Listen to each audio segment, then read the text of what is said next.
This is from Confidential, an issue of the Sunday Mirror, which is, oddly enough, that's Ghislaine Maxwell's father, Robert Maxwell's old newspaper.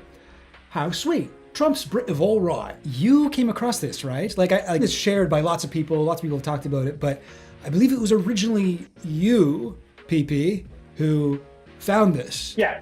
I remember you pitched this article to me specifically as, "This is the smoking gun." Just weeks after ditching his second wife, Trump, 50, was in search of another British trophy when he met London model Anouska de Georgiou at a party in Manhattan. Several American millionaires already had their eyes on Anouska, but she was there with Robert Maxwell's daughter Ghislaine, who has introduced several of her attractive friends to the property developer. After their meeting, Trump flew Madame Maxwell and the model south to the Sunshine State, where all three enjoyed a happy weekend together. When they returned to New York, Anouska was installed in one of Donald's many apartments there. Ms. de Georgiou likes older men. She went out once or twice with Joanna Lumley's ex-husband, Jeremy Lloyd, who is 45 years her senior. Isn't this phrase so weird? After their meeting, Trump flew Madame Maxwell. Madam. It's a hint. He says he wrote Madame Maxwell. That must be what he's referring to, right? Yeah. That she is like a madam. British people are so into puns and cheeky intellectual humor. I have to imagine that word is intentional. He had the whole of the English language available to him, and he picked that. He picked a French word. Hey, it's the Goblin Queen. Thanks everybody for tuning in to another Chill Goblin stream. A special shout out to Cats or People in the chat here for becoming a member of the Chill Goblin YouTube. And thank you for also enjoying all these new custom emojis. All right, very fun. Welcome to the stream. This is our first guest, inaugural guest, my friend, Presidential Penis. The Presidential Penis, how are you? I'm good, mate. How you going? I'm good too. Very happy to have you here. Presidential Penis and I have been collabing on all of my most recent videos about Epstein. And you have kind of like a history with, getting Epstein brained, and you're one of the mods on the R Epstein subreddit. Yeah, I've had the disease since early 2017. Early 2017. That is pretty early. I think most people kind of got around to this around 2019, I guess. Yeah. I'd read the books at that point. It had a sense it was a huge scandal. It wasn't at the time. But I think we're on our third iteration of this dominating the news cycle. So you're saying this is the third iteration of Epstein being in the news? Early 2015 was the first. It was only conservative media that was concerned, and it was mainly a stab at Clinton's presidential aspirations. I think you've discussed some of that in some of your videos. For example, Roger Stone's... Yeah. Stone was talking about Epstein back in 2015. Yeah, 2015. And the provocation for all of that was Bradley Edwards lodging the Crimes Victim Rights Act case, which is where we first got a bunch of the information about this scandal. I think it was December 31st, 2014. Yeah. And then we end up with, a little bit of a storm in the media. And that first book, who was it? The potential Israeli Filthy Rich? spy? James Patterson? No. There was one just before that. Oh, there was? Well, what came before Filthy Rich? Yeah. Let me just Google it. And then the 2018 stuff, and then today. Cool. Yeah. And I would say, I think I've heard you say this as well. This is the longest, Epstein has stayed in the news for. I mean, he's not quite as much in the news right now as he was a number of weeks ago, but from the time Elon Musk made that tweet to, that news cycle where Epstein and Trump were in the news together. Would you say, was that the longest time that people have been caring about both of them? Oh, for sure. I don't think anyone's cared at all until the present, at least in the kind of mainstream news. Yeah. Mainstream news, people have cared about this. People have been interested, but mainstream news, big publications like the New York Times and shit, nobody's, this is the longest that they've wanted to talk about it. And even Democrat politicians are talking about it now. It's great. Isn't it wonderful? I feel like previously there's a bit of mutually assured destruction because of Democrats' ties to the scandal. I'm not just talking Clinton, but Virginia Roberts is named, Richardson and Mitchell and so forth. Yeah. And they're not big names nowadays, but it's still some skeletons in the closet. Yeah. And yeah, they've seemed to set aside those concerns to get rid of Trump this time. I mean, it's almost like entirely like the political connections to Epstein are almost entirely Democrats, aside from Trump, Yeah. who wasn't a politician at the time. Yeah. Like Epstein was like going to like Clinton fundraisers and like, you know, like he was not really associated with the Republican Party. I think he donated to George H.W. Bush or something like that, like, and Bill Clinton at the same time. Like, there's a few Republicans he donated to, but I don't know of any who really hung out with him. So anyway, but I guess people are now seeing, you know what, it's worth it to just fuck with Trump, right? Oh, absolutely. So we should get into what we're here to talk about today. So we are going to be talking about a piece of the puzzle here, a little article. Actually, I'll put it up on screen right now. This is from Confidential, an issue of the Sunday Mirror, which is oddly enough, that's Ghislaine Maxwell's father, Robert Maxwell's old newspaper, the Daily Mirror, I think it's actually called. It's the Sunday version. And this is a little celeb gossip page by a guy named Chris Hutchins, who your Goblin is based on. This dude here. He's It's an honor. kind of a funny looking guy. But anyway, so this is an article here by Chris Hutchins called "How Sweet Trump's Bvlgari," and it is. You came across this, right? I've seen this shared by lots of people. Lots of people have talked about it, but I believe it was originally you, PP, who found this. And Yeah. can you tell us about that? Like, how did you come across this? What was? I think I was in the middle of a 3-month bong haze, and Yeah, I okay. was Googling quite deeply to figure out Trump and Clinton's ties to this in particular. And this would have been 2019 sometime. And, you know, you get deep enough into the Google results and you find a website called the Free Library, something like that. I might find it and dump it in the chat. That has the text of this article. And I thought, well, that's very interesting. And went and got the free subscription to newspapers.com and found the original, the screenshot you've got up here, and I've been pumping it all over the internet. Yeah. Not many people share. Maybe they missed the context, something like this, and yeah, that's what we're going to talk about today. We're going to go into a bunch of detail on this one. And when I was like working on my my video on Trump, I remember you like pitched this article to me specifically as this is the smoking gun. Like this is what Agreed. we are going to. You're like agreed, but this is what you said. But I think I agree Yeah, too. Like okay. I think you've convinced me. I'm actually so frustrated that like. People always, you know, show the photos of Epstein and Trump parties. They'll show whatever. They'll show this and that. But no one ever talks about this article. No one has tried to follow up with this article. Unfortunately, the dude who wrote it, Chris Hutchins, he passed away. He passed away like a year ago. But he was around for a while and nobody, I guess, you know, tried to reach out to him, to ask him what he was going on about here. So why don't we read this article and then we'll delve into all of the extra like shit that you and I have dug up since then, yeah? So Yeah. let me just zoom in a little bit here. Okay, so how sweet. Trump's Bvlgari. And I now understand the joke here. How sweet is a reference to Trump owning hotels. And in England, you say, oh, when you're like trying to communicate to someone that you're horny or that you think someone is sexually attractive, you're like, she's a bit of all right. She's a bit of all right. And it's a pun on bit Brit. That's what that means. Because when I first saw this, I was like, what the fuck is this British gibberish? But no, that is what it means. Not very good, but it's it's tabloid stuff. Okay. Just weeks after ditching his second wife, America's best-known billionaire, Donald Trump, has fallen under the spell of a 20-year-old English girl. Trump, 50, who has failed in his bid to secure the services of Princess Diana's butler, Paul Burrell, was in search of another British trophy when he met London model Anouska de Georgiou at a party in Manhattan. That's how you pronounce her name, by the way. Georgiou.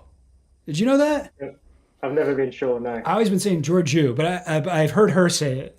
Georgiou. Anyway, several American, and then this part's in italics. I don't know why. This part is in italics. That's weird to me, but anyway.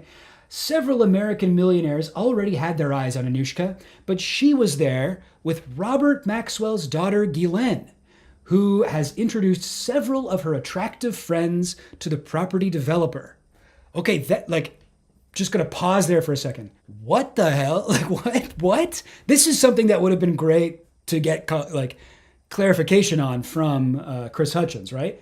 What do you mean? She has introduced several of her attractive friends to the property developer. The property developer being Donald Trump, if that wasn't clear. That's extremely interesting. Oh, you know what? I guess I should mention just a little bit of a spoiler alert here, since it obviously isn't going to be in this article, but Anouska de Georgiou is a known victim of Epstein. She was one of the people who testified at Guillen's trial. She's very like publicly known now, not at the time in 1997 when this came out, obviously, but now she's very well known as being a survivor of Epstein and Maxwell. Anyway, so that is crazy. Robert Maxwell has introduced several of her attractive friends to the property developer. Okay, continuing on here. And none of his would-be rivals owned a vast mansion in Florida like Donald does. Mar-a-Lago, where the author kind of brags about his connections, where I have dined with him and his outgoing wife, Marla. That's outgoing as in like, he's just divorced her. He's not, it doesn't mean she's like, she's talkative. Anyway, where I have dined with him and his outgoing wife, Marla, is enough to make any young girl go weak at the knees. Yeah, is that what young girls like, is giant, opulent, like golf course houses? Okay. After their meeting, Trump flew Madam Maxwell and the model south to the Sunshine State, where all three enjoyed a happy weekend together. When they returned to New York, Anouska was installed in one of Donald's many apartments there. Ms. de Georgiou likes older men. She went out once or twice with Joanna Lumley's ex-husband, Jeremy Lloyd, who is 45 years her senior. This part's in italics, no idea why. Doubtless, it is the start of a long, by Trump standards it already is, friendship. Okay, that is a crazy article.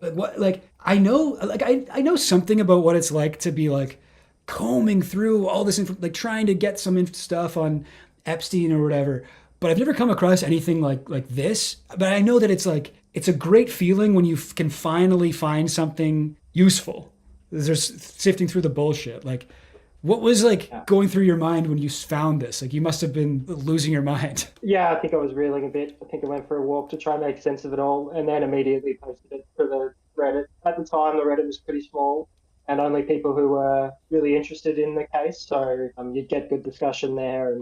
And yeah, I mean, for me, I think for most people who read it the first time, you start to realize, this is as close as you get to hard evidence of Trump's involvement in the scandal. And pretty quickly, went looking for corroborating details. And, there is some stuff out there, was some stuff out there at this time, but I think you and I have gone a lot deeper in the last couple of months. And still not a smoke, can't see the gun, but you can see the smoke for sure. Yeah. You can see the bong smoke that might also be gun smoke. Yeah. But I didn't even point this out, but isn't this phrase so weird? After their meeting, Trump flew Madam Maxwell. Madam. He says he wrote Madam Maxwell. Is that? Well, he did also. He wrote those words above about introducing several friends to the property. That must be what he's referring to, right? Yeah. That she is like a madam.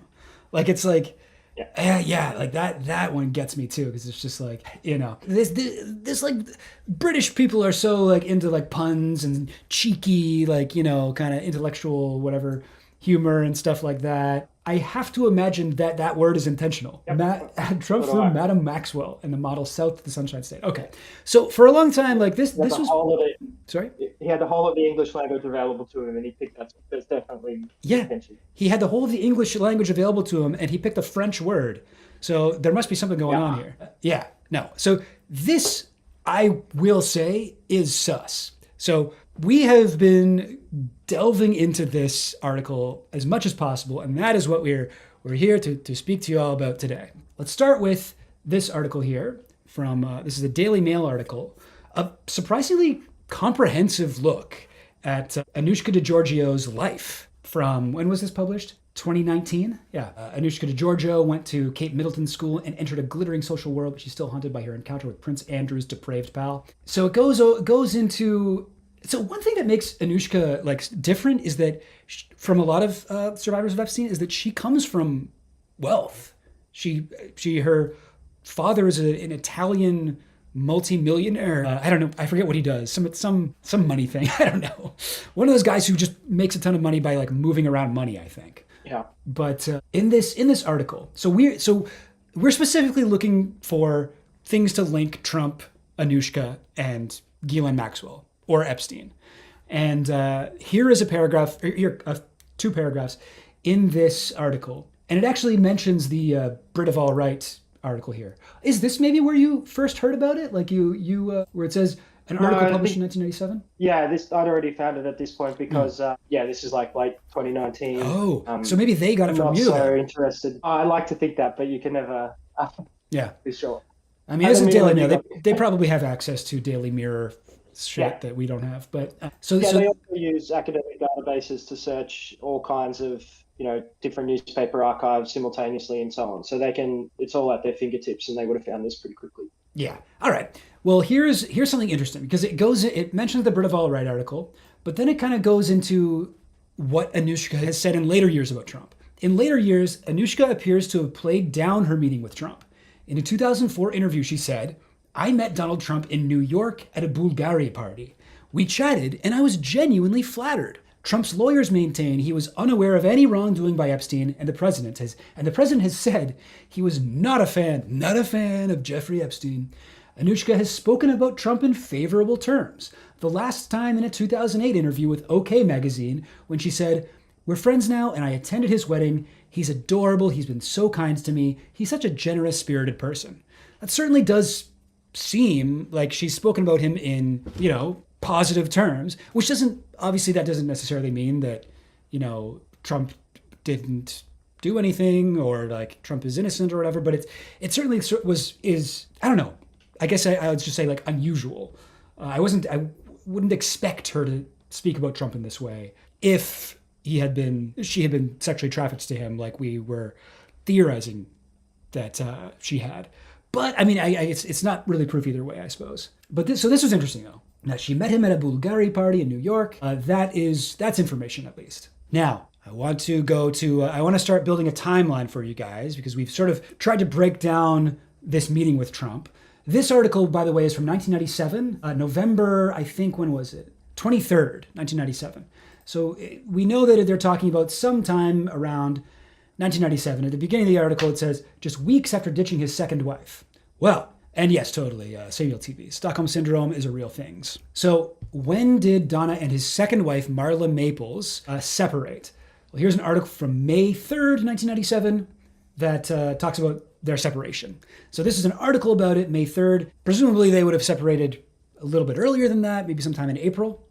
And as it happens, let's scroll down too far here. Around that time, so like 1997 in general, but especially like April onward, that was a time that Donald Trump spent a ton of his free time hanging out with Epstein and especially Ghislaine Maxwell. Here's Trump and Epstein photographed at a Victoria's Secret party with a bunch of models on April 8th, 1997. They used to go to parties together all the time, model parties all together all the time. Multiple models have said that. Here's a photo of Ghislaine Maxwell and I believe this is the owner of Ford's Models, Katie Ford, at a party at Donald Trump's apartment in May 1997. And here's another shot of Trump and Maxwell from that same party. Ghislaine's wearing the same outfit there. Looks like she's, same thing. I don't think Ghislaine ever wore an outfit twice. No, unlike Epstein. So here we have, this is a typed up sheet of the flight logs of the Lolita Express. And correct me if I'm wrong, TPP, but I believe this is only one plane, right? The Lolita Express. Epstein had two planes? And 3 planes. He had 2 Gulfstreams, which are the smaller ones, and then this 737, which is the Lolita Express. And this database actually has all of the information we have about his planes because you can track, or you used to be able to track the Gulfstreams via their tail numbers in what's called an ADS-B exchange. And so they brought it all together here. But I think this is just stuff from the first set of flight logs. Like this number here, N908JE for Jeffrey Epstein. That's the, what number is it again? 737. 737 number? But that's a number that all planes have on their tails, and you can use it to like track them, I guess. Identify a plane, yeah. Yeah, identify them. And now you can use it, like that's how the guy was like tracking Elon Musk's plane, I guess. But unfortunately, like we can't track, it would be great if we could track Donald Trump's plane or Epstein's other planes, but we can't. We can't look back at 1997 and find this thing. But we do have this, and this is actually useful. We have on October 27th, we have Chelina Mittelfart, who was Epstein's girlfriend at the time, Ghislaine Maxwell, Jeffrey Epstein are all flying from Palm Beach to Teterboro, which is in New Jersey, but that's usually how they got to New York. Yeah. So they went from Palm Beach to New York. Yeah, they went from Palm Beach to New York on October 27th, 1997.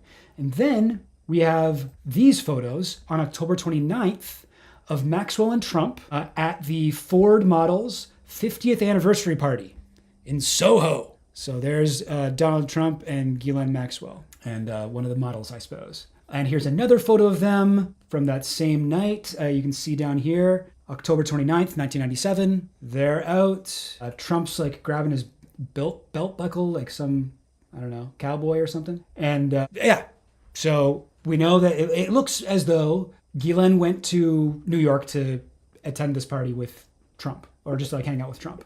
Now, then on October 31st, Ghislaine goes back to Palm Beach, Teterboro, West Palm Beach. That's right here, if you can see where I'm highlighting. And that's Ghislaine and Epstein go back to Palm Beach. That's on Halloween. And what happens on the next day, November 1st, involves Anouska. So, okay, this might involve a little bit of explanation here. You can see in this, so this is a screenshot I took from the court transcript of Ghislaine Maxwell's trial. And you'll see they're talking about somebody named Kate. Well, Kate is the code name for Anouska. How do we know this? First of all, I just want to say, at the time, Anouska did not want her name to be associated with Epstein and everything. She had a young child. She didn't want her child to be whatever, but she has been talking about this on her podcast, and she interviewed Annie Farmer, who was another woman from the Maxwell trial, another person who testified, a victim of Epstein's. And she's been very sort of like much more open about it. So I think it's okay to talk about Kate and be like, okay, well, we know Kate is Anouska now. How do we know this? Well, here's again from that same Daily Mail article, which goes over Anouska's like whole life. Her parents divorced when she was 10. She grew up with her mother, dividing her time between the Cap d'Antibes in the south of France, where she attended school until her teens, and Belgravia in London, where her mother ran a jewelry business. And here is a section from the interview. So you can see here, this is from the court transcript. This is with Kate. When you were approximately 17 years old, where were you living? I was living in England, London. What neighborhood in London did you live? Belgravia. Who did you live with at the time? My mother. So that's just one example. But there are several ways that we can sort of look at Anouska's life and look at Kate's life and be like, okay, these are definitely the same person, including, the fact that Anouska now speaks on her podcast regularly about her experiences. And yes, I don't think it's a super big, what's the word, secret. We had to talk about this, PP, like whether or not we should reveal that Kate was Anouska, right. But I think I think we're good, right? I think we're good. I'm not sure if she's expressly said it, but the details are there for people to interpret. It's not just that she grew up in the same neighborhood, it's that she has the same kind of esoteric post-modeling profession, mm-hmm. The trajectories are the same. Yeah. And she's made no attempt to hide a public profile. It's just in the court cases. So this is Ghislaine Maxwell's trial, where she has attempted to avoid, the media attention by testifying under a pseudonym. Yes, totally. I mean, like just scrolling up here, what kind of work do you do now? I work with women who suffer from trauma and substance use disorder. What kind of work did you do before that? I was a working musician, singer-songwriter. Like, that's Anouska. That is clearly Anouska. And I hope that Anouska wouldn't be upset at us saying this, but that is clearly Anouska. So anyway, getting back to this section here, this was from another part of the Ghislaine Maxwell trial where they were interviewing a guy who worked for the U.S. Border Patrol or something like that. Anyway, they talked to this dude and they basically had him look up in his like secret database. All of the women who were testifying talked about like they get flown out of the country, flown back in, whatever. And he looked up all of their names and he found all of their like the times that they'd entered and exited the country. And it lined up with their stories. So this was a way of sort of corroborating the victims of Ghislaine Maxwell, corroborating their stories. And this is just a section about Kate, aka Anouska, going to what's on page 7, yada, yada, yada. So they're just like looking through the pages of things. It says the earliest one there is November 1st, 1997. So now we have a day that Anouska flew from Britain to America. And this is, I believe, the first entry ever of Anouska entering America. And this would be when she was 20. But she says that the first time she went to America was when she was 18. And the guy goes on to say, this isn't that important, I guess, but I'll just finish my point. The guy goes on to say that, like, before 9/11, a lot of times we just didn't write shit down. Like, it would have been very easy for someone to enter the country and not be marked down in our system. After 9/11, things changed, but at the time, yeah, this is no big deal. It doesn't mean really anything. But the fact that we have a note here of November 1st, that means that definitely did happen. So we've got November 1st as the day that she entered America. And, okay, here's the stuff about Kate. And here's why did I bring this part of the case up? Oh, okay. I guess it's because, so here's what's weird is, so October 31st, Ghislaine is back in West Palm Beach. November 1st, Anouska enters the country. We don't know where she went, but I'm assuming New York. It goes on. Makes a lot of sense, yeah. November 2nd, Ghislaine is still in Palm Beach. Ghislaine flies to Santa Fe. That's the New Mexico airport, SAF. That's the Zorro Ranch. If people are the real Epstein heads know about that. The ranch where Epstein planned to house a bunch of models that he could impregnate so he could seed the human race with his DNA. Very weird stuff. That part always gets me confused. Are you talking about the Zorro Ranch stuff? Yeah, I'm always just like, what the fuck? Huge diversion, yeah. You know? Yeah. So Jeffrey Epstein, Ghislaine, so they fly to Santa Fe, and then Ghislaine and Jeffrey fly from Santa Fe back to Teterboro on November 4th. So that means that they're in New York around November 4th. And so I'm assuming that Anouska flew to New York. She said that she only went to Palm Beach once. She said, oh, that's why I had this up. Where did you travel to meet Maxwell Epstein?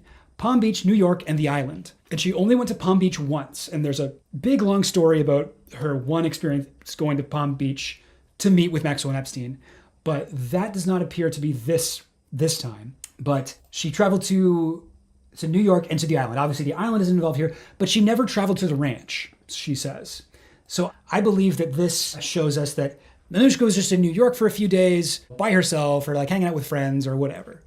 Like maybe Epstein got her a hotel room or something like that. I don't know. But his brother had those apartments. Right. Yeah. The apartments for models in his black book, right? Yeah. Who knows what she was doing there. But on November 4th, both of them fly back to New York. Now, if you'll recall from the Daily Mail article, it says, I met Donald Trump in New York at a Bvlgari party. Well, Francis, you dug up this old New York Times style article. A lot of times when like researching this stuff, it's just like you can find information in like the lamest places. It's like who would ever want to read this article? Like, who cares about what celebrities were doing last weekend in New York? Okay, there was a party. Cool. You know, I don't know. Is that like, I don't know. What's even more surprising is that people archive this stuff for 20 years, 30 years, and you can still go through the history of it. Super helpful. Yeah, so here we go. We know that she says Anouska met Donald Trump in New York at a Bvlgari party. Well, New York Times, list of parties here. On Wednesday, Boy George played disc jockey at a bash for the renovated Bvlgari store on 5th Avenue. A Fashion Week scene so packed, you needed a battering ram to get in. Okay. And if we scroll a little bit down here, at the Bvlgari party, everything seemed to be coming up 80s, from Boy George to Donald J. Trump to the photographer Christopher Makos, who used to accompany Warhol at night. So, sorry, I was Googling something. This is the New York Times one. There's also that story that got sold to multiple newspapers saying that Trump was at the party with Marla Maples, and I think even Ivana was there, which is absolutely wild. What? So, seriously? There's a couple of different papers. I'll send it to you. Yo, yeah, send me the link to that. But we found Getty Images. We were able to find a bunch of, so you can see I searched Bvlgari with a V to get this, which I guess sometimes it's annoyingly spelled as. But we found a bunch of photos from this party. I think that's what, Mark Wahlberg. There's Boy George DJing. Here's David Lee Roth looking extremely not sober. God, guys, trust me when I say I've looked through all of these photos. Cannot find any of Trump or Anouska or Ghislaine. But to be fair, the Times article does say, a Fashion Week scene so packed you needed a battering ram to get in. So I guess they didn't photograph everybody. Here's what you just sent me. X's marks the spots. Where's this from? South Carolina? Sorry, it's some shitty paper, but if you do the search, you'll find it's in like 100 papers. I think it's one of those articles that's out cheaply to fill space. They just write an article and they sell it to a bunch of local magazines around there. Yeah, exactly. Yeah. It's 10:30 p.m. So it refers to a party DJ'd by Boy George and Bvlgari copywriter, and mentions Donald Trump being there with Ivana and Marla Maples also. This is salacious stuff. So I went and emailed the photographers on the Getty Images pictures. There's a couple of them, and they all said they didn't have any other photos they could share. You know, this is a long time ago, and we're pretty dismissive. But yeah, there's a couple of articles you can use to put Trump at the party, aside what Anouska herself said. Yeah, so we can be pretty assured that he was there, I think. Yeah. I think all other things being equal, we can say Trump was definitely there. And we know that Ghislaine and Anouska were like in town, or at least we can be reasonably sure that they were in town at the time. But that's weird. Trump, his first wife, Ivana, and his just divorced or separated wife, Marla Maples, were all at this party. I mean, that's crazy. Must have been packed. Must have been packed for that to go down. Okay, so here is the portion where we talk about the research that we did here. Well, I guess we've been doing that, but this is more hands-on research than I usually do. Usually, my research is confined to like typing things into different search engines and whatever. But this is some real world stuff. With that too. We went into eBay and found British magazine collectors. So, there was a lot of typing involved, but the difference is that we went ahead and purchased hard copies of these magazines. Yeah. This is so from the Daily Mail article, if you'll remember at the beginning, they quoted two magazines to sort of show that actually since that time, Anouska has only said good things about Trump. In a 2004 interview, she said, I met Donald Trump in New York at a Bvlgari party. We chatted and I was genuinely flattered. And then we're friends now and I attended his wedding. He's adorable. He's been so kind to me. He's such a generous spirited person. So we were like, okay, maybe there's going to be more shit in those articles. And we could not find them anywhere online.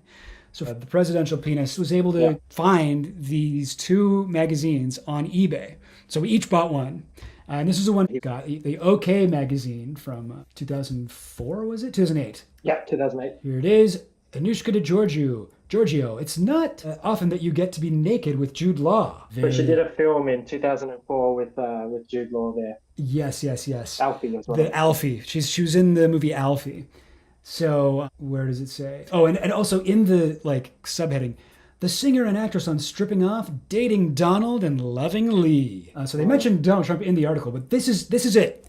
This is all the article says about it. We went for dinner a few times. We're friends now, and I attended his wedding. He's adorable. He's been so kind to me. He's such a generous, spirited person. This is to the question, you once dated Donald Trump, ... Not really a question, but like some like, OK magazine writer being like, can you give me anything with that? Anything cool? Right. Anything interesting? And it doesn't give her any like space to talk about criticisms of Trump here, or whether or not she thinks that it was an appropriate relationship, or whether the extent to Maxwell's involvement and so on. It really seems to me like a prepackaged statement, and totally. And they missed that context in the article there. Yeah, like what if she was feeling a type of way about Donald Trump? Like she doesn't have the opportunity to say that here.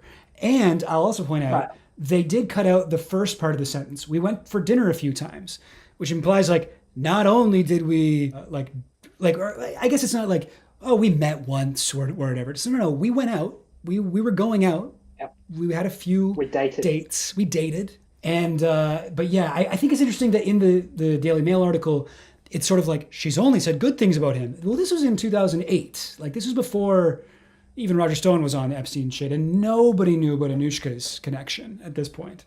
In fact, according to the court documents, this was during a time where she was still in communication with Epstein. She was still talking to him like while he was in prison. And even afterwards, she flew to New York in 2011 to meet with him. So anyway, it's not like we could expect her to speak about Trump in this context.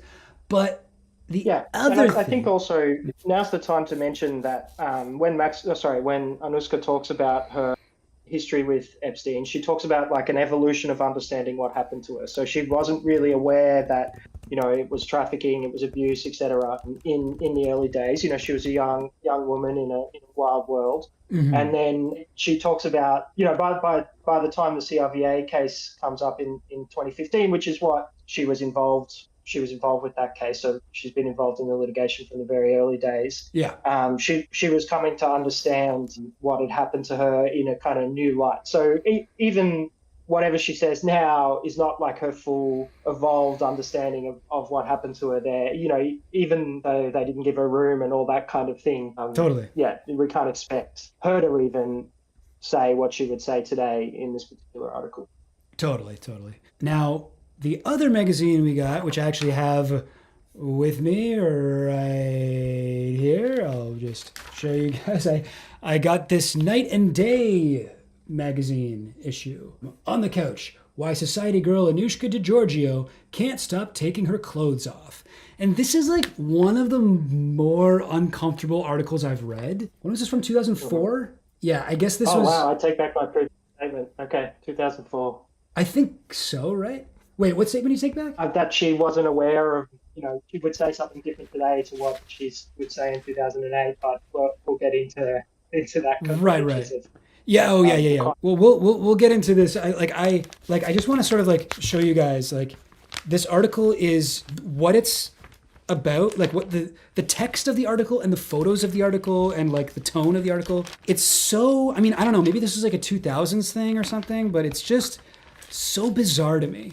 It's like really, really odd to read. It's like, here's like, it's actually this is the center fold of the magazine. Like it's like the very center page with like the, staple in the middle. You can take out this like pin-up, whatever, poster of Anouska de Georgiou lying down with no pants on. And it says, Thigh Society. Will Anouska de Georgiou be the next big thing in society circles? The actress and singer tells Sally Aiden about her glamorous life, being kidnapped, and taking her clothes off. And you might be like, wait, being kidnapped? What? Is that like some jokey thing? No, like she talks about like some really harrowing shit in this article about men taking advantage of her. And all of the photos are like weirdly horny, and they put like this one here. Sorry, I can't do what I'm doing this. I don't know if you can totally see what I'm showing here, but there's a photo of her, and there's the little like caption there says, I don't know whether he was going to rape me or if he was going to be violent. It was a terribly frightening experience. And it's like, why would that be the text you choose to put on this thing? Like, it's like, she's telling about her, these traumatic experiences she's endured.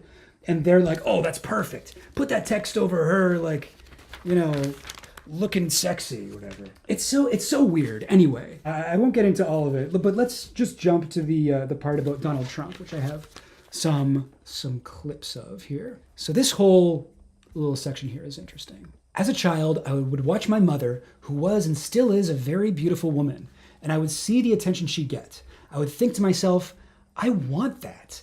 But I discovered you can't walk around with a plate of hot food and expect people not to try to eat it. Older men are worse. They know young women are impressed with power and wealth, and they manipulate it.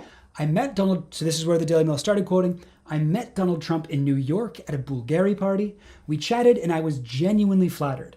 Now I feel that his only interest in me was the fact that I was a young, pretty girl. So isn't that interesting that the Daily Mail chose to just take the middle part of that quote and not include the stuff on either side of it, where she's talking about like, this whole article is about her being like treated badly and like in some horrifying ways by older wealthy men during her modeling career, basically.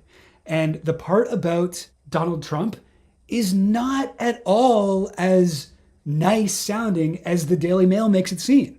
Like, this is crazy, right? I don't know. Like, I'm not over it. Sorry, I guess I should clear this up. Mark J7828 in the chat says, is she talking about Epstein? So the kidnapping thing, she doesn't say who that's about, but somebody kidnapped her. A man kidnapped her while she was in Paris for when she was 17 for during a modeling thing, and doesn't seem to be Epstein because it was somebody who was doing coke, which Epstein was not a drug user as far as we know anyway. But yeah, TPP and I were talking about this and saying like, well, maybe it was Jean-Luc Brunel, right? Maybe that was him. But I mean, it is. So to the Finland station, no, I don't have a link to the full article. This article is not available online. Like that's why both of these articles. We had to buy it. We had to buy them. That's why we had the physical copies. But so we put it up on the Reddit so that people can. Yeah, totally. You know what? Yeah, I'll do that. Whatever. Maybe I'll scan it or something, or just take a picture. Photo. Yeah, it's like a big page. Like it's. I don't know if you guys can see the size of it, but it's not like an easy scannable thing. But just to finish this thought here. Yeah, I don't think it was Jean-Luc. I mean, maybe it was, but it's just like. It's kind of silly to be like, what? A man took advantage of a 17-year-old girl in Paris? Gotta be Jean-Luc, the only guy who did that, you know? Like I don't think that's the case. Yeah. I'll throw it up on online so it's accessible to the Finland station, because I think this is interesting. But yes, so those are like for a long time that was all that we had, and then. November 23rd, the Sunday Mirror came out, or Mirror article on November 23rd, 1997. Then we have this photo. It's probably good to point out that's 18 days after the Bvlgari party, right? So it's still fresh. Yeah. This is hot off the press. And it's in the British press too, not the American press. So, mentioning Trump and so on might not attract the litigation or whatever that he's famous for. Yeah, totally. It is. I mean, yeah, it's funny. Like you can see that this guy who wrote it, what's his name again? Hutchins. Whatever. The guy that wrote it, he's obsessed with royals, and he's trying to be like, oh, Trump failed in his bid to secure the services of Princess Diana's butler. Like, who gives a fuck about all that? But this guy does. He's trying to make it interesting to a British audience here. But yeah, it is quite soon after the fact. Like, he must have been, this is the closest article we have. The next mention of it is like 2004. So yeah, anyway, this is a photo from December 1997, so just about a month later, at the Sunday Times Christmas party back in England. So Anouska seems to have gone to England at some point in the next 6 weeks or so. Yeah. Then we got this article just recently from Vicky Ward. This is TPP favorite Epstein journalist, would you say? You think the one you trust the most? Person, yeah. You say absolutely not a good person? Absolutely like her, yeah. But, she has been involved in this case for 20 years or so and reporting on it, and regardless of her intentions in doing so, this particular article is interesting. She's unraveled the same threads that we've unraveled, and I'll leave it to you from here. Totally. No, I mean, I thought you might want to get into more of your beef with her, but she's, anyway. She's somebody who writes a lot about Epstein and Maxwell and seems to really feel bad for Maxwell. She's very much like she favors Maxwell.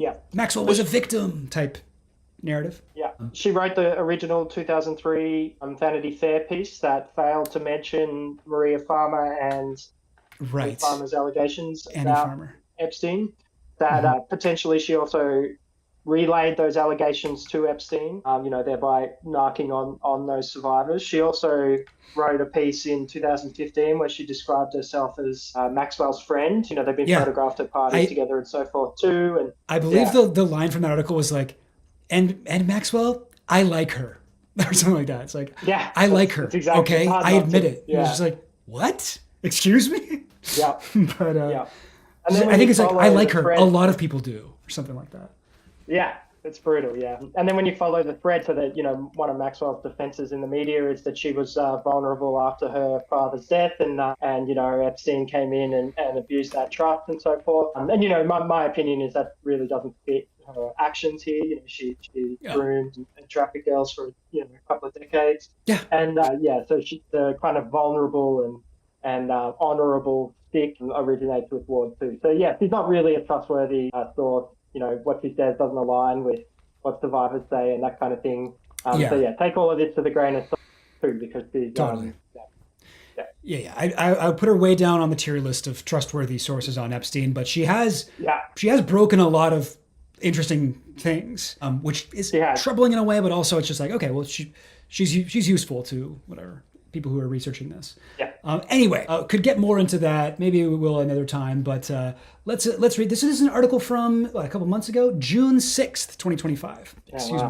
And this was after this is an article about basically in the fallout of the Elon Musk tweet. Trump is in the Epstein files. She was writing about Trump and Epstein's links. So she goes, this morning, I reached out to another woman both Trump and Epstein knew, Anouska de Georgiou, a British blonde former model who has spoken publicly about her horrendous experiences with Epstein, to whom she was introduced as a teenager by Ghislaine Maxwell. But when Anouska was 20 years old, Maxwell also introduced her to Trump.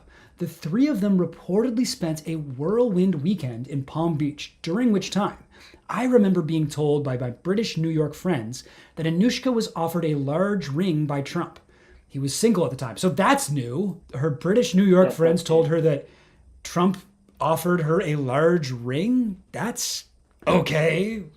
This was never confirmed, but there were reports that Trump housed her when they returned to New York. And then, what's this? A screenshot of the article I dug up. This is your screenshot, right? Yeah, I believe so, yeah. So this is how that got out in the world. Thanks, Vicky. Yeah. Didn't even give the presidential penis a shout out. Rude. But anyway, continuing on. But, and it's an interesting but, the only public comments de Georgiou has ever made about Trump have been warm. The London Times has quoted her saying, "We went to dinner a few times. We're friends now and I attended his wedding. He's adorable. He's been so kind to me." So I'm just realizing, so she must have seen the original article, right? Because it actually has the full quote. We went to dinner. Let's just Control F the Daily Mail one. The Daily Mail one? Yeah. Well, it says, we're friends now and I attended his wedding. It doesn't say the part where we went to dinner a few times. It just starts with we're friends now. Wow. So she must have had the original thing. But that's the and it says the London Times has quoted her saying. So maybe there's another article where it quotes the full thing rather than... Oh, you know what? OK Magazine. Yeah, so the London Times is one of those publications you can't really get on Wayback Machine or using archive, and it's I'm not willing to pay for it. Yeah. No. And so there's a couple of articles in the London Times that I haven't read, and it's possible that there yet. Gotcha. Yeah, that makes sense.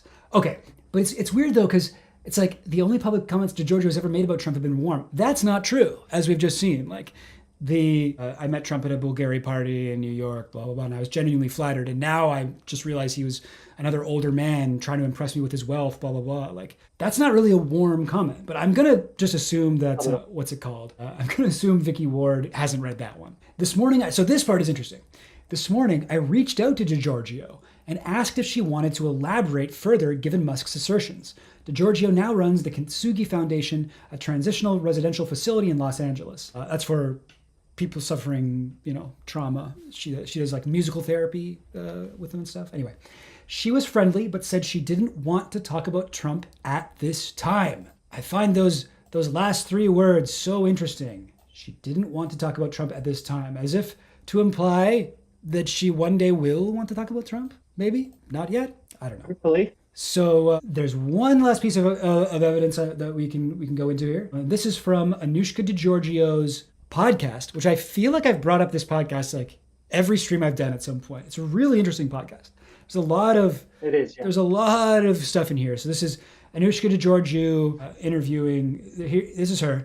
She's interviewing Brad Edwards and Brittany Henderson. These are two lawyers who represented her in the Ghislaine Maxwell trial, as well as what's it called, the Crime Victims' Rights Act in 2015. Yeah. So victims of crime are entitled to certain information, including prosecution agreements, and they weren't informed of that in Epstein's first trial. And Bradley Edwards realised that that's grounds to bring a case, and so he championed that case with I think it was 10 to 15 does. I'm not exactly sure. Famously, Virginia Roberts is involved in that, and we learned from this interview that Anouska was also. Yeah, there's a bunch of others who were involved too. I believe they also mentioned that during the trial, they mentioned that she was part of the CVRA proceedings or whatever. CVRA, yeah. What is CVRA? Yeah. Yeah. So this part of the interview, they're talking about what's it called? They're talking about the client list, and Bradley Edwards is like, there is no client list. That's not how it worked. Blah, blah, blah. Don't worry about the client list. And Anouska says something very interesting. Let me turn it up. Actually, it's quite quiet. And it's going to look like TPP is talking, but it's just because I don't know how to set up OBS properly. So don't worry about that. Seeing narratives like this and watching everything get blown out of proportion in the media, like, I don't think the media realizes how harmful that can be to people who actually lived that trauma. Yeah. I mean, the way the media is now and the ability to widely disseminate misinformation has become a problem. I mean, to be clear, there are a couple of men who have not been held accountable who should have been. Yep. And they may never be. That being said, that's got nothing to do with a list or not a list, you know? That's the list that people are talking about is some like ongoing sort of like a scroll that's unrolled, and it goes all the way down to the floor kind of thing. Yeah. But yeah. Yeah. So I just thought that was extremely interesting. She says, yeah, there's no list. There's no like golden magical list. But just to be absolutely clear here, there are men out there who, what were her exact words? There are a couple of men who have not been accountable who should have been. And they may never be. And that's got nothing to do with whether there's a list or not. And so this is interesting to me for a couple of reasons. One is that the Ghislaine Maxwell trial, where Kate, Anouska as Kate, talked a lot about her experiences and spoke very like eloquently at times about like what she had been through and the trauma that she'd been through and, you know, how difficult it was. Like that trial was, you know, like I see a lot of meme. Like I see this meme a lot where it's like Ghislaine Maxwell in front of a board, like the office meme. If there are no clients, why am I in jail? But the thing is, the Ghislaine Maxwell trial was not about sex trafficking women or girls to anyone other than Jeffrey Epstein. It specifically, they did not care about that. It was specifically, in fact, even more specific than that, it was sex trafficking underage girls to Jeffrey Epstein, which meant since she was 17 in England and 18 in the US, she was over the age of consent in both places. The jury wasn't allowed to use Anouska's or Kate's stories about Epstein to make their decision. It was only to set up the pattern of how Epstein sort of treated his victims and whatever, groomed them. So it's interesting to me that Anouska says this in this interview that, and by the way, there are men who, there are clients, basically she's saying there were clients, right? Like, is there any other way to read that? There were clients, there were trafficking clients who have not faced justice. That doesn't mean that there's a list. That's how I read it. That's how I read it. Yep. And there's a few pregnant pauses when she's checking her words. You know, it's going to be, it would be salacious for her to mention the sitting president at that particular moment in some podcasts on a channel with 323 subscribers. And I'm confident too that this has been privately litigated. You know, her silence could be explained, for example, by a non-disclosure agreement or some other arrangement between Trump and her, which would be costly for her to break. I don't know if this would have anything to do with it, but Anouska did receive, I think, $3 million from the Victims of Epstein Fund. Yeah, big amount. Yeah. Big amount. And I think there is something with that, right? It's like from the estate of Jeffrey Epstein, and they had, in order to receive that payout, she would have had to say, I will not litigate this further. Something like that, right? Like I'm not allowed to... Yeah, I don't know. I've looked into this. It does mean that she can say stuff in something that silences her, but no further litigation is probably something that's. But that wouldn't be a like reason that she couldn't talk about Trump, right? Or would it be? As I understand it, I think that the arrangement there would have to be between Trump and her. But Trump has a long history of this kind of stuff. For example, anyone who's apprentice has a NDA about this, and there are stories, and that's a long time ago. And so it's not out there for me that he would tie up some loose ends in his involvement with Epstein by these tried and tested tactics that he's used in the past. Yeah. Also, Bv11 with the wire reference. Writing down an actual list seems like madness. I mean, who does paperwork on a criminal fucking conspiracy? Have you seen the wire, TPP? Yeah. Yeah, no. So that's it. I think the extent of our research, at least the relevant parts of it. We did look There's at a a lot couple more bits and stuff, pieces. but the stuff Yeah. that we decided wasn't really important for the point that we were trying to make here. But let's just go back. There's a couple of bits and pieces that we haven't yet dug up that, they're proving a little bit difficult. So you'll find in some of the gossip rags that report on this kind of stuff. There's a guy in the chat who's focused on that. Yeah, point. Daniel Board. I mean, that they mentioned. do we want to address Daniel Board? I mean, I haven't really been able to follow what he's been saying, but like, I put in the chat that we've just been following what Anouska herself said in these rags, and this is the case. For a very long time, nobody furious, quote unquote, was interested in pursuing this story. And you end up with rags in order to follow any thread. We're not taking any of this as granted. What we're trying to do here is take a rag article and triangulate it against other facts. And we've done that pretty successfully here. You know, we can show that at the time of the party, we can, find the party that she mentions, we can find Anouska's comments about the party, et cetera, et cetera. So, I don't think the criticism is a good one. And it misses the whole point of this video. But anyway, going back to what I was saying before, there's a couple of loose ends that we haven't found. So one is that these shitty, salacious tabloids often mention that she's a Playboy model. And I'm not really willing to go through a bunch of Playboy magazines to find, this particular article. I'm not sure that it would shed any light. But if anyone is willing, go have a look. And she also apparently had a singing career, beginning roughly 2004, that we've not been able to find a single track. It's the weirdest really thing. Anything, not a case or a concert, nothing. I don't know what her album was called. I don't know what her. Like, just impressed about it, but that's about it. I can find her talking about it, but she never mentions what, you can see here, the only episode of her podcast that I listened to the full thing of was other than the ones about Epstein, with Epstein victims, is this one with Nile Rodgers, who was the guy who produced her album, and he produced Madonna and stuff. He was a big deal, and nowhere in the interview do they mention what's the album called? Where, can I find it? Right. They don't. It's crazy. But yeah, But the other thing to say is that Anouska says she was within their orbit for 4 or 5 years. She says that in some of the things she said publicly and in court cases. And so, that spans 94 to 99 or maybe even 2000.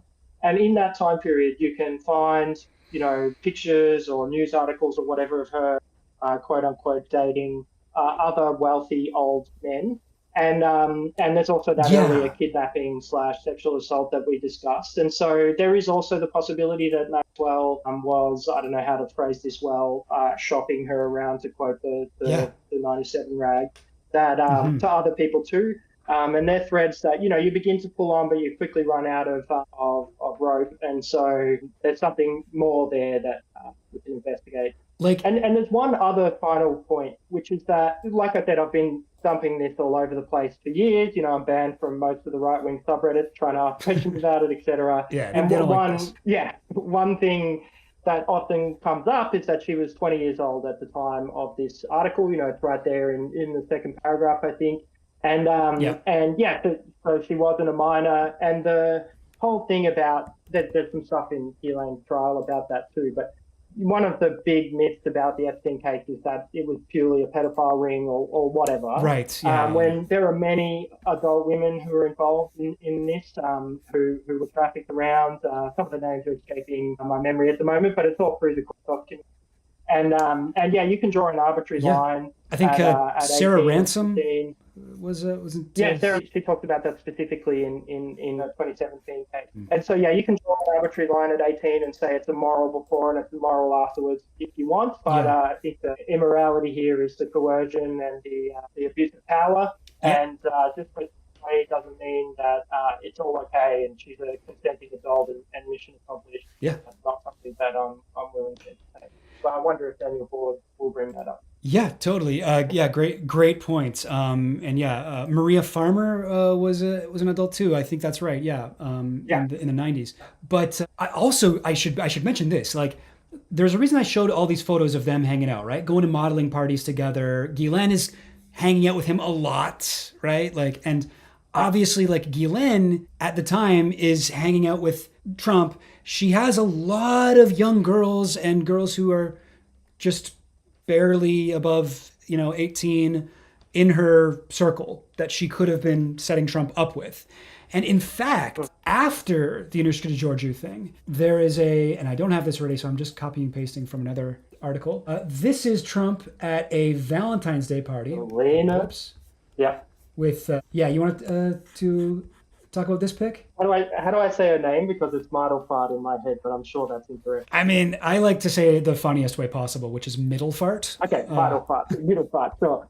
So she was a Norwegian cosmetics, or is a cosmetics heiress, and she went to school at NYU. If you remember, she was on the flight logs here on October 27th. Yep. Flying from West Palm Beach to Teterboro. Yeah. So I think she's on them like 15 times, mostly flying between Florida and New York, often just her and Epstein. And here she is with Epstein. Photos. There's one right there, right at Mar-a-Lago, giving Epstein a big smooch on the cheek. And take that in, guys. When you kind of piece all this, Epstein and Chelina at Mar-a-Lago, they're dating at this point. They're dating.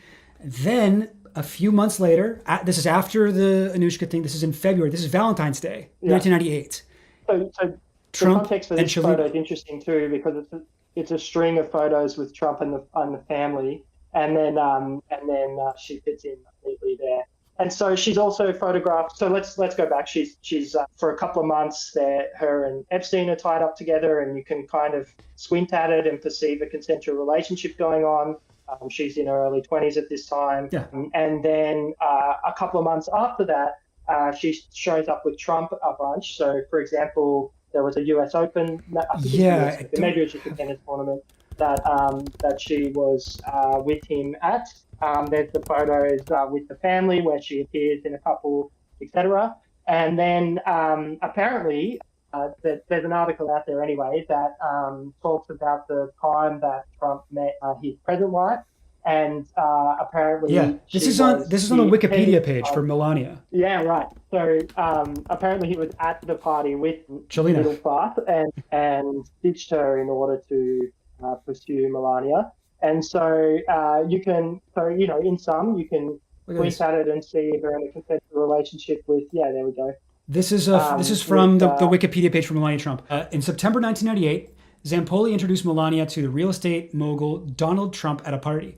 Donald had a date to the event, Chelina Middelfart. So, and also, I'll just mention this as well. Epstein and Guillain claim they were the ones who set Trump up with Melania. Yes, but Trump and Melania both deny that. And also in the Michael Wolff tapes, I believe Epstein said that Melania and Trump had sex for the first time on their plane. Right. You can't trust anything Epstein or Maxwell say, but it's interesting. But it seems like so Trump's going through a separation. All of a sudden, he's out partying with Maxwell. He's being seen with women who have connections to Epstein and Maxwell.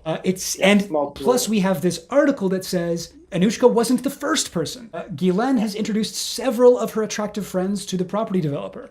Does that seem so? Yes, I know. I know it's a a British tabloid, which believe me, I know enough to know not to trust these things. But does that seem so out of the realm of possibility when we know that these guys were, hanging out a lot? Like 1997, the year of that separation.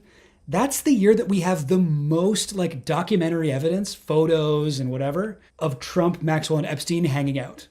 You gotta believe that this is Trump is single Trump, on the prowl. Epstein, you got anyone for me? You got whatever? There has to be something there. We were originally going to do a stream that was a whole breakdown of all of the women that these two guys have in common. But I think this was a good go. Just doing a smaller, shorter one on the smoking gun. Yeah, this is the smoking gun. So there are 5 or 6, maybe even 7 women that you can point to, and maybe we'll talk about them also. But it's all what appears to be quite consensual relationships. No mentions of Epstein and or Ghislaine Maxwell, and except for the Katie Johnson allegations, which they themselves, I don't know how to phrase it. Oof. I would love to do a deep dive into those. Yeah. As someone who's been looking at this, there's some details that kind of stand out. Such as? For instance, the sex parties, the orgy dumped right in. That kind of thing. Them happening in New York. There's bits and pieces that don't fit, at least my understanding of what's going on at the time in these cases. I will say that some of what she said that I thought stood out like a sore thumb has been corroborated with time. So I'm not willing to say it's all bullshit, but yeah, there may be something there. But anyway, there's only one other that directly ties up non-consensual coercive stuff, which is the teenager in 94, 95, who also testified at Maxwell's trial, interestingly enough. Two victims that went Courtney or Jane was her code name, like Jane Doe. Jane. Yeah. Yes. Yeah. She met Epstein at a summer camp in Michigan or something when she was like very young. Yeah. But just on that. But she doesn't have a connection to Trump, does she? No. So she mentions being taken to Mar-a-Lago and shown off to Trump. She mentions competing in one of Trump's pageants in a dress Epstein gave her and this kind of thing. And it's all very hint. Some of the language and the times that it appears are very strange. And she also has been paid out the most of anyone in them. So there's a question there about why that occurred. But yeah, and we know who that is too. We won't mention her name because but yeah, so it's another famous. Oh, yeah. We don't need to mention her name. She hasn't come public with it. Yeah. No, it's frustrating because it feels like we're very close, but still, we don't have like any. What do you call it? Like admissible whatever in court evidence? Yeah, there's no physical evidence, hard evidence, nothing like that. Like I said, we can see the smoke, and we're not sure whether it's smoke from a gun or smoke from a bong. But it's definitely smoke. No, I like that. And you can absolutely draw a narrative together here. I think what we've shown in this stream is that there was a party. Anouska identified it as a Bvlgari party. Indeed, that happened just a couple of weeks before the article. We can put everyone there at the party and, we can see reflections on their relationship afterwards from Anouska a couple of times in the media. And I hope that she's willing to talk about it more in the future because, I've spent a lot of time trying to figure out whether this actually occurred, and it would be great for it to become common knowledge. But yeah, it's the smoke of a gun, not necessarily the smoking gun. Right. Yeah. No, I like the way you put that. End of the day, we don't know, but I think that there's something going on here, and I hope absolutely one day soon Anouska will feel that it's time she's ready to talk about Trump. But I completely understand why she wouldn't want to do that right now. That doesn't seem to be a great call in this increasingly authoritarian hellscape, of America. Yeah, that's a very good point too. Where she lives. Imagine how scared you would be coming up against someone like a history of revenge and that kind of thing, and finger literally over the. Maybe we send her this dream and see what she says. Yeah. Probably fuck off, but we can. What can you do? Yeah. We'll we'll see. I do wonder, if only we were able to find anything more. You looked into the Crime Victims Rights Act. Did you find anything interesting there? Or? I haven't. I was meant to have a look this weekend, but Okay. So they all have these victim statements of every doe that was involved in that. So my thought was could have a quick look over them to see if there was any information that was clearly Anouska, but haven't got to it yet.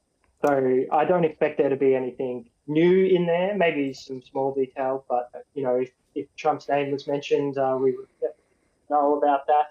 The one thing that may be there or may not be there is her mentioning being trafficked to other men, because that's something that she hasn't really said out loud directly. There's the indirect statements that she's made. But to be really clear, there's only a couple of, there's over 100 survivors, over 100, I think it's 130 people being paid out from the estate, and or who are to be paid out from the estate. And we only have a couple of them mentioning other men. Cecilia Davies, I think, gives a hint that Weinstein was getting a massage one time. I think Shantae Davies, her sister, has specified that was Weinstein that Celia Davies was talking about. Yeah, I think that she said in an interview, my sister met Harvey Weinstein, and he was. That one is weird because it's So sorry, just before we get into that, just want to address the Reddington here. So the title is just clickbait or what? I guess a little bit, but I don't know. I mean, it's nobody felt closer than this. It's closer. It's the closest thing we have, and I think that there's smoke there, and whether it's a gun smoke or bong smoke, I don't know. But I think it's gun smoke, but I'm open to the possibility that I'm wrong. That's what I mean. Researching Epstein does tend to people who get really into Epstein rabbit holes tends to correlate with people who smoke a lot of weed. I don't know what's up with that, but yeah. No, I was just to finish the Epstein thing or the Weinstein thing. I think that like the thing with Weinstein seems to be like this is how fucked up Weinstein is. That Tila Davies was like Epstein, whatever you want to say, like trafficked her or like gave her to Weinstein, Harvey Weinstein, and then Weinstein was so violent with her that Epstein like yelled at him and was like, "Get out of here, man! Don't come around here. You're not safe. You're not safe to have around children," or something like that. And it's just like, wow, that's pretty bad. Man with morals. You gotta be pretty rough for Epstein to like throw you out for being a danger to children. And so back to the Terra Ransom and maybe a couple of others, and so not many people have actually spoken out loud about the trafficking. Many victims, sorry. And you can understand why. That's a really traumatic thing to go through, something that you never forget. As evidence for that, Virginia Roberts recently passed away in dealing with her demons from what happened to her. And it's also something that, attracts a lot of public attention. And, with that and a little bit of money maybe, like it's not all negative, but that public attention, I'm sure, absolutely contributes to the trauma and so forth. So whether or not you want to kind of open that can of worms and literally hurt yourself in order to see, no justice, but the popular narrative changing a little is, that's difficult calculus to do, and whatever decision they make is, can understand it. There's also, I think Stacey Williams. Did you look into her case at all? The one that most recently spoke about fondling her or whatever. Right before the election, basically said that she was Epstein's girlfriend in the 90s, and Epstein brought her over to Trump's house, and Trump just started touching her all over her body and like groping her, like grabbed her by the pussy, whatever. Suggests an understanding of their relationship that Trump had there, didn't it? Epstein and Trump's relationship. Yeah. But there's certainly a couple of them. There's something I throw around Reddit a bunch. Let me just see if I can dig it up quickly, because there's a few other names that are there. I mean, I know you might have to go in a second, but I'd be happy to go through your list if you like. I've got about 10 minutes. I can probably spare. Okay. The women that Donald Trump and Epstein have in common. Oh, sorry, you posted it. Okay, so this is like non-watching subreddit. Yeah. Donald Trump, the man who's arrested more child traffickers and saved more children than any other president. God bless Trump. So funny. So funny that wasn't made as a joke. So we got Virginia Roberts, of course. She was recruited at Mar-a-Lago by Donald Trump. By Ghislaine Maxwell. And interestingly, in 2015, when she sued Ghislaine Maxwell, so there's a classic tactic in civil suits where you get someone to deny an allegation in public and call you a liar, and that constitutes defamation from which you can sue. So she did that to Ghislaine Maxwell, and in that case, I've got the link there, the court listener link. She mentions all staff and employees at Mar-a-Lago during 1999 to 2002 as people who might have knowledge of Epstein and Maxwell's crimes, which is, pretty big allegation there, and suggests broader understanding at Mar-a-Lago about what was going on than just one person being recruited there from the spa. Also, dude, there is the Trump's like statement recently where they were like, "Why'd you fall out of touch with Epstein?" He's like, "He stole someone. He stole someone from me, and I take that very seriously." This is like, why would you say that? Yeah. Why would you say that? Yeah. And why would you say that that? Right. And she has said things about Trump that, exonerating in a similar manner to what Anouska has said. But she said them it wasn't like taken out of context magazine articles. It was in court documents that she said this kind of stuff. But something to highlight here is that, Epstein and Trump's ties, roughly the worst stuff occurs between 1994 and 1997. And then in 97 or 98, he Melania. And they kind of drop off the radar a little, less of this stuff starts occurring. And Virginia Roberts was Maxwell's Epstein's orbit from 99 onwards. So she wasn't really there for that timeline. And so even if she does have exonerating things to say about Trump, I don't think she would have seen the worst of it. And then we've got Anouska, of course. This is something I've spent a lot of time on. Been over. I don't think I've added any of the stuff that we've uncovered. This is the kind of first time. Yeah, this is a big reveal. We've been sharing this stuff for a couple of months now. This is the 94 case I mentioned when so Zizzo was 14. She was recruited from the music camp in Michigan, and she testified at Maxwell's trial, and also she's got the court documents, but there's some live tweeting from the trial, and an earlier case too against the fund that she was tied up with. That she encountered Trump a couple of times in orbit, and she got paid out, $5 million compared to Anouska's 3 and the average of 800,000 there. And was this Jane was the one who it was introduced to Trump, right? At Mar-a-Lago. Exactly in the case against the estate. She just mentions that she was introduced to Trump, and Trump says, you might be able to just click the court listener link and go to paragraph 17, and you'll see the context for it. It's a very curious statement to appear in. Sorry, paragraph 17? Oh, I see. Yeah, paragraph 17. So during one of Doe's encounters with Epstein, he took her to Mar-a-Lago, where he introduced her to its owner, Donald J. Trump.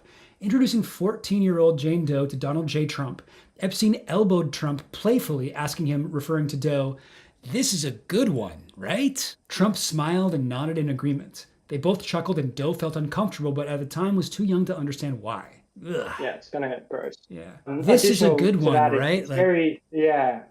And it's very strange to appear in this case, because in this document in particular, because everything else concentrates on the process of grooming and the abuse that she underwent. And then in the court case, in Ghislaine Maxwell's trial, she elaborates that she also competed in a pageant run by Trump too. So I can dig up those documents, but I haven't added them because I didn't realize that they're all in the public domain now, and you sort of what was going on. Yeah. And then you got Katie Johnson here, and so her case is super interesting. But in 2016, in the context of that election, she lodged a civil complaint in the California court without legal representation, and we claim on alleging that she was abused at these sex parties that Epstein hosted at his mansion in New York in 94. By far the most detailed account, really, really disturbing reading, going over her victim's statement. Very difficult to read. Yeah. And there's some weird bits and pieces on it, like her address is on the maps, and you can see that her house is blacked out. She lives in a desert part of Southern California, run down. Right. Somebody was saying they tried to track down the address, and it was just an empty lot or something like that, right? Yeah, exactly. Yeah. And you can just check it out. It's just blurred picture. But so she re-lodged the complaint once she got some legal representation, and then Lisa Bloom, who was at the time kind of viewed as a hero, feminist, those lives. She's the daughter of a famous feminist lawyer, Gloria Allred. Yeah. But I recently reread Ronan Farrow's book Catch and Kill, and she has she comes off extremely badly in that book, where she's dodgy as shit.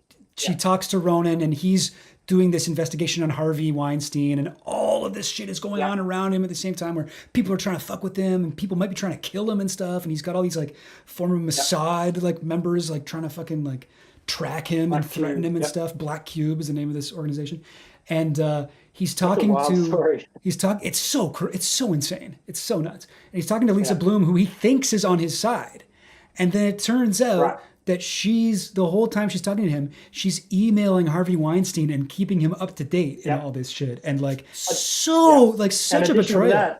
And she represented Weinstein victims, and then you can the New York Times did some reporting where they found that she bloody would email Weinstein and be like, "Look, these girls are crazy. I work with girls like this all the time, and they're all insane, and maybe we can figure something out." And I think lawyers have an incentive to do this because they take a chunk of that pay, of any private settlement, etc. And yeah, she's like clearly a little bit more two-faced than that original public image at the time of her picking up the Johnson allegations. Yeah. And And she sort of like yeah, swooped so in like a weird way where she like, she Katie just Johnson had a usurped the different whole lawyer thing. and then Yeah, Lisa Bloom wrote an article in Huffington Post and it was like, yeah, hey, I think I should be the lawyer for Katie Johnson. Katie Johnson's like, okay. Yeah. And then the case just fell apart after that. And it's like, I mean, maybe she was, maybe, but then it's also like Donald Trump is also involved in that same catch and kill network and was also using Yes, like he is. So, Black Cube yeah. shit. Let's Like talk about that a bit. David, Yeah. what's his name? So, Pecker. David Pecker, CEO of AMI.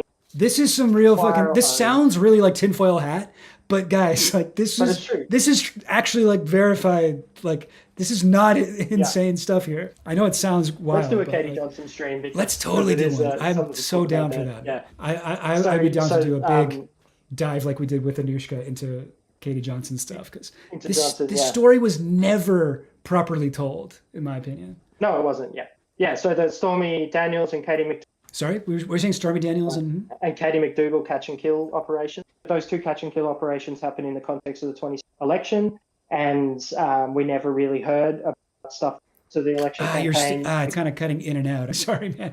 I don't know what it might be, but Give me 1 second. yeah, no worries. But yeah, to the Finland Station. Which book is that? Is that the Weinstein book by the two New York Times writers? A lot of people, to be fair, come off extremely badly in Catch and Kill, that whole story. And like all of these different magazines that tried to bury this story. But that is what Catch and Kill is. It's like when like, if you're rich and there's like journalists writing about your sexual indiscretions or whatever, you can just buy those stories and never publish them. You can tell the bosses of the people who are working on the stories, tell them to stop. Or in Hillary Clinton's case, when people were investigating Bill Clinton stuff, like during the whatever lead up to the 2016 election, Hillary Clinton's like, well, maybe I won't let you interview me. Like, that's like a big weight that people had. Really messed up. Cool. I got to get going in a tick, but if I keep cutting out, I'll jump off. But let's just talk through. You sound way better. Catch and kill bit. Yeah. Sure. So because the case was, lodged in this civil court in California, nobody really anticipated it. They didn't have an opportunity to buy this story, but that didn't stop them. They were the first to anything about it on a Radar Online article, which is another terrible publication. Yeah. And You think Trump's, British tabloids are denial bad? Radar Online is David Pecker's thing, right? Yeah, Epstein tried to buy it in 2004 too. Anyway, I didn't even know that. That's crazy. It's documented. Anyway, we can get into that stream. And so I think they published 5 or 6 Trump's denial was in the byline of the article, and he denies it in the second paragraph too. And then I think they published 5 or 6 other articles about how it's not credible through the campaign. But they also it was also shopped about media by a normal dodgy character, and so there is some stuff to say about whether or not it's a real one. Anyway, let's come back to that at another date. Totally. Maria Farsi says Trump was involved very directly in multiple interviews with Whitney Webb and with QAnon. He also said that Ivana was involved too. That one is. I don't know what to do with that. Yeah, because Trump wasn't married to her at the time. He was married to Marla Maples. Yeah. And, how would Ivana even have me. met them? Like I just. Yeah. That part is. I don't know. I mean, maybe I'm guessing that she's just thinking of someone else or something. Because like Ivana Trump was possibly, was apparently driving around with Ghislaine Maxwell recruiting girls for Epstein. I don't know. I find that really hard to believe. And there's nothing else to corroborate that. No photos of them together. No evidence they ever met.